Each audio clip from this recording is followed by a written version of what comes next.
Gold is soaring again, reaching new all-time highs today, and the mainstream's trying to tell you it's because the dollar is crashing. That couldn't be further from the case. First of all, the dollar is rising again, and historically speaking, when the dollar is rising, that tends to be good for gold overall. In fact, these signals are consistent with what we're seeing in interest rates, and if you had any doubt remaining about any of it, just look at the copper to gold ratio, which tells you why all of this is happening.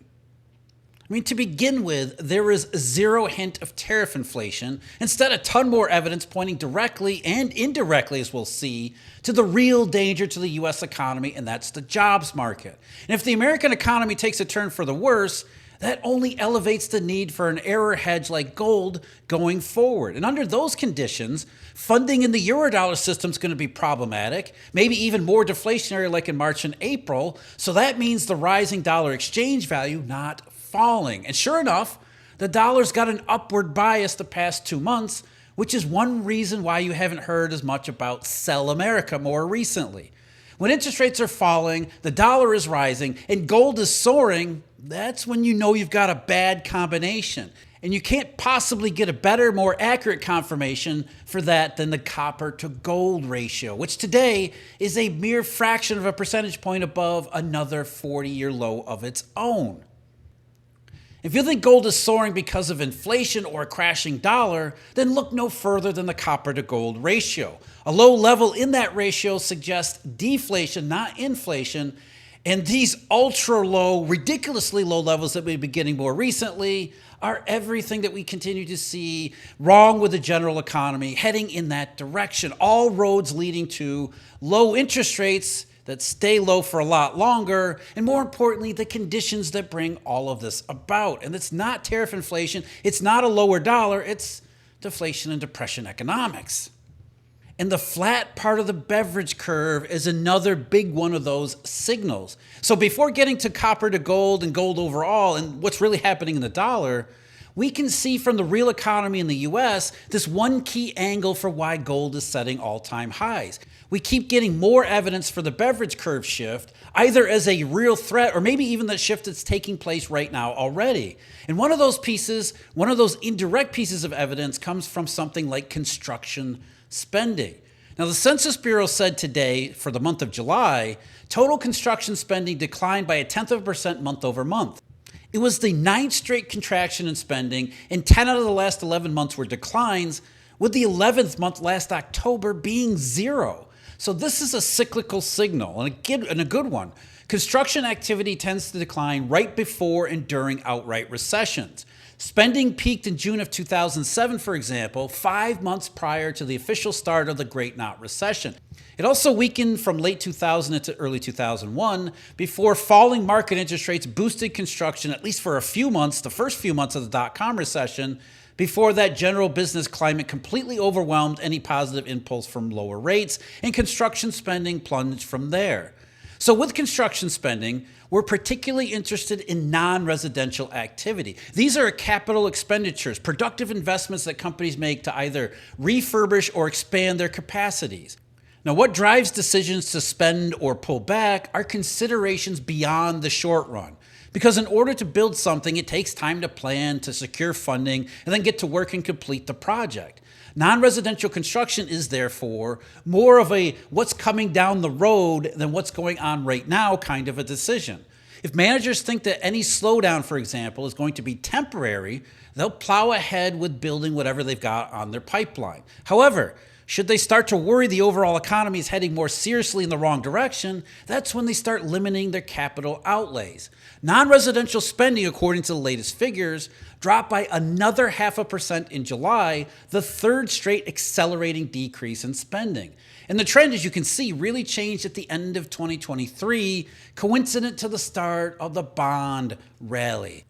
In other words, despite lower market rates, those failed to spark any increase in capital expenditures. And then there's been another meaningful downside acceleration here in 2025. So while construction spending on its own isn't a huge direct contributor to the overall economy, it's the signal that's important for what it can tell us about the general thinking of businesses in the economy. In other words, If they're pessimistic beyond the near term to the point that they're scaling back productive investments, then companies are going to be cutting down in other areas like labor utilization. So if you're not very optimistic beyond the short-run horizon, you're not likely to be hiring many or even any new workers. You might even begin to trim hours of the employees that you have, or maybe even let a few of them go. That's why we watch non-residential construction spending. It's another piece of indirect evidence that the overall labor market really might be transitioning to the flat part of the beverage curve. And falling non-residential construction spending is entirely consistent with businesses and managers as employers making the same decisions in construction that they're making in employment. If you want to stay up to date and informed on the biggest stories that happen each and every week, then Eurodollar University has the subscription service for you. Over at Substack, we give you the one big weekly thing. We tell you what that one big weekly theme is and then draw from all over the Eurodollar University universe, whether it be the deep dive analysis, the daily briefing, or other material that I put together, including here in YouTube and some other places that you don't get access to give you the background details, as well as why the one big weekly thing is so important, what makes it that one big weekly thing. So head on over to Substack to sign up. There's a link in the description here. We've got a special annual price ongoing right now. Also, you get a chance to sample the work. So like I said, head on over to Substack. There's a link in the description. The one big weekly thing that you don't want to miss each and every week. So on to gold, because if the U.S. economy is indeed seeing employment shift more decisively toward unemployment, that's not good for the United States, but also everywhere else around the world. And it will be positive for gold. And that's why gold is hitting a new all-time high today. At last check, it was soaring well above $3,500 per ounce for the first time, now at about $3,515 and still climbing. It had been down around $33.15 on August 19th, so adding a few $100 per ounce over the final few weeks of last month as, for one, the Fed's rate cuts are more and more confirmed, though more importantly, as I just went through with the construction figures, why the Fed will be cutting rates. Officials, and not just Christopher Waller, can see the same possibilities as we're getting from declining capital outlays, a high danger of shifting to flat beverage. That's good for gold because it's bad for everyone else, other than those in similar safe instruments like U.S. Treasuries. So starting there, looking at the front end of the yield curve, we see Treasury bill rates that are going down along with short-term notes. And those rates are going down, confirming, first of all, the diminishing chance the Fed chickens out and pauses again. Plus, second, the market is looking at a September rate cut, however large it might end up being, as the restart of the overall cycle. Jay Powell inevitably dipping his hand right back into the Pringles can. Gold is loosely but pretty clearly correlated to Treasury yields, since the latter are the chief alternative to the safety provided by bullion. Gold doesn't pay any interest unless you're with monetary metals, of course. So the opportunity cost of owning it is generally the perceived longer run levels of safety rates. So if the market believes Treasury and other similar market interest rates are going to be significantly lower and then stay there for a long time, then that's much less of an opportunity cost for holding gold as a hedge. So the Fed going back into the Pringles can is even more confirmation of that intermediate and longer run view. Therefore, gold prices have begun to rise again on the same factors. And those factors do not include inflation of the tariff variety or any other kind. Gold is not an inflation hedge, historically speaking, and the conditions that we are seeing, contrary to the mainstream's claims, are every reason why gold is going up. The idea that it's an inflation hedge is a gross misconception. In fact, gold is a terrible inflation hedge. Just ask anyone who tried to use it that way from around 1980 to 2007. Its real use is a hedge against the worst forms of economic and monetary potential. That might be out of control inflation from the Eurodollar world, as in the 1970s, or it might be the onset of deflation and silent depression, as in the middle 2000s. The reason gold sat dormant in between those two periods was unparalleled prosperity of the Eurodollar heyday. No one needed a big-time error hedge in the 80s and 90s. That started to change when? In the middle of the first decade of this century. Gold began to rise around 2005 for a reason, and it wasn't the inflation ghost Alan Greenspan and Ben Bernanke were chasing with their rate hikes. Instead, people began buying gold, seeing what was happening specifically in the housing market, and understanding very clearly what that would mean if it all went wrong, which obviously it did. Not inflation, deflation, and depression. The kinds of events and their aftermaths an error hedge might prove most useful for. And this is best expressed by the copper to gold ratio, which can be best thought of as an inflation versus deflation signal. Copper to gold rises when copper is outperforming gold, meaning optimism over building buildings or electronics in the real economy.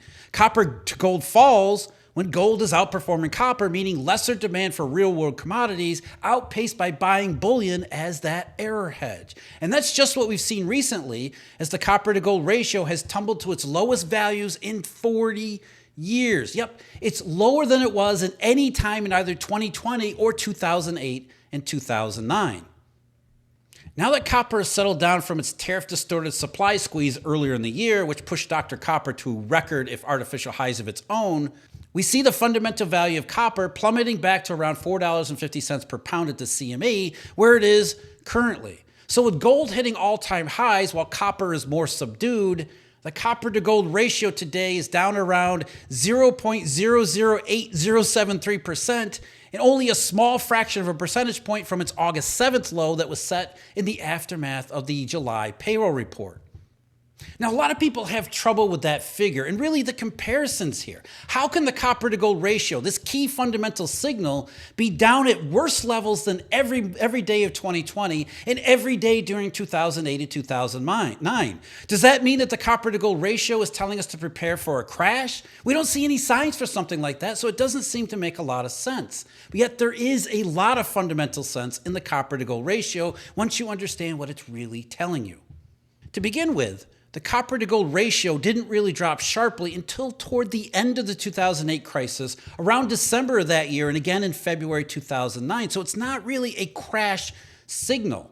Instead, what these low ratios are indicating, especially those back then, was that these markets were not optimistic about the consequences, the long-run consequences of the crash. In other words, looking out ahead at the longer run following the crisis and seeing that there wasn't going to be much or any recovery, that growth potential was too limited and likely to be constrained by depression economics, the real cost of such massive deflation and impoverishment. And that's where the copper to gold ratio is pointing us to yet again here in the mid-2020s. We already had the crash, another one, with the pandemic, the lockdowns, and most of all, the impoverishing supply shock with its phase shift in consumer prices. Copper to gold is saying that the longer-term 2020s are more and more looking like the 2010s, if not worse. So the further we go here in 2024, now 2025, the more you can better see how that really might be. If the U.S. is heading toward the flat part of the beverage curve in the employment market, like a lot of data indicates, including construction spending, that's just more aligned with this view from copper and gold, or interest rate swap spreads, or just interest rate curves themselves, the cash market, futures market, whatever. The global consequences from the pandemic are limited demand for copper and rising continuous demand for gold, depression economics that we see more and more, not just in the language of interest rates, but in real economic data. Now, there's one more angle to consider, and that's the US dollar. It isn't actually behaving the way it is supposed to, at least according to the mainstream. And to that end, Bloomberg said today, quote, "Gold historically has been negatively correlated with the dollar. Because bullion is priced in dollars, when the greenback weakens, gold becomes cheaper for holders of other currencies. The dollar reached a 3-year low against other major currencies in July and remained subdued by the end of August." And almost everything in that statement is not just false, it's demonstrably false. There's a whole lot of myth in there that people just repeat and recite reflexively, not a whole lot of truth. And when you understand the truth and what's really happening here, suddenly all of these pieces fit together. Soaring gold, falling interest rates, rising dollar exchange value, and what's really behind it. Just go back to 2008. The dollar bottomed out in March of 2008 with Bear Stearns, even if we're just using DXY. And over the almost 20 years since then, it's been generally higher. Both of them have been generally higher, going in the same direction. Gold was around $1,000 per ounce back then. It's now $3,500, with both gold and the dollar up sharply over the nearly 20 depression years in between. And just in the last 10 years, this same decade when China, for example, experienced its step down in the real economy and entered the depression economic zone, especially since the middle of 2018 or Eurodollar number 4, the dollar drove sharply higher.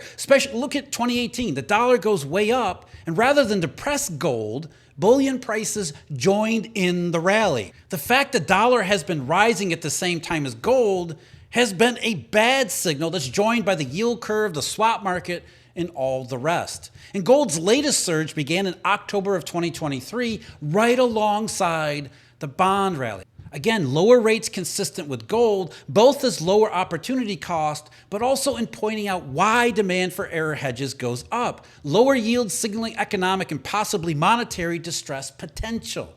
The dollar didn't fall, it rose at the same time as all of that was taking place. Even DXY was generally higher during the last 2 years, up until only the past couple of months.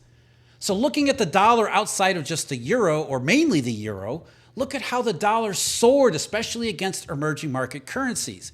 As Eurodollar money got to be tighter and tighter, as shown by the rising dollar against those currencies, those deflationary conditions supported sharply higher demand for error hedging, therefore sharply higher gold. And then look what happened this year.